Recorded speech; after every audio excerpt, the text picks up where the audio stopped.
Shifting gears now, more than a number. It's the title of a human trafficking seminar underway at FSU Panama City. The goal is to teach the community how to recognize the signs of human trafficking and what you can do to help eliminate it altogether. News 13's Taylor Rambo is live at the campus and joins us now with more. Good morning, Taylor.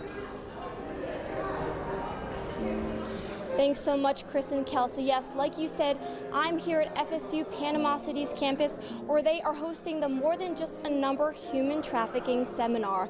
Now, the goal of today is to help educate the public on how to recognize signs and let them know what they can do to help stop human trafficking right here in Bay County. Now, there are presentations going on throughout the day, and I'm actually here right now with Sula Skies, who is one of the presenters, and she's actually a human trafficking victim herself. Sula, thank you so much for joining me. Can you tell me a little bit more about your story?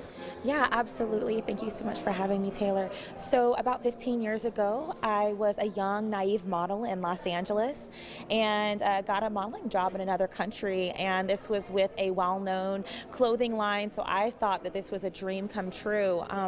I was given a one-way ticket to stay at a resort where celebrities had stayed, Oprah had stayed. It was on Lifestyles of the Rich and Famous. So I'm thinking this is a dream job to work for this clothing line and an all-expense paid trip as well.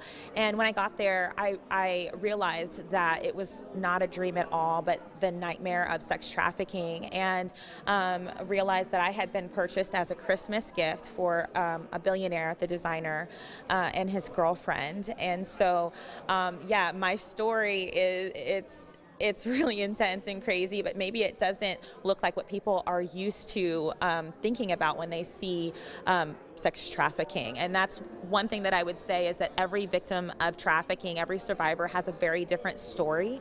And so it's so important that events like this, where there's awareness and prevention, to hear survivor voices so that we get a really clear picture of what trafficking is and what it's not. And so can you talk to me a little bit more about what you're speaking about here today?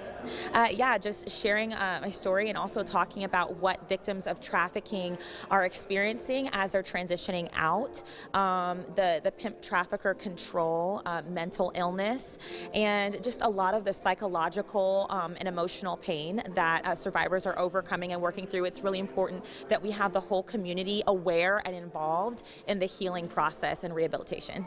Well, thank you so much, Sula. I really appreciate it.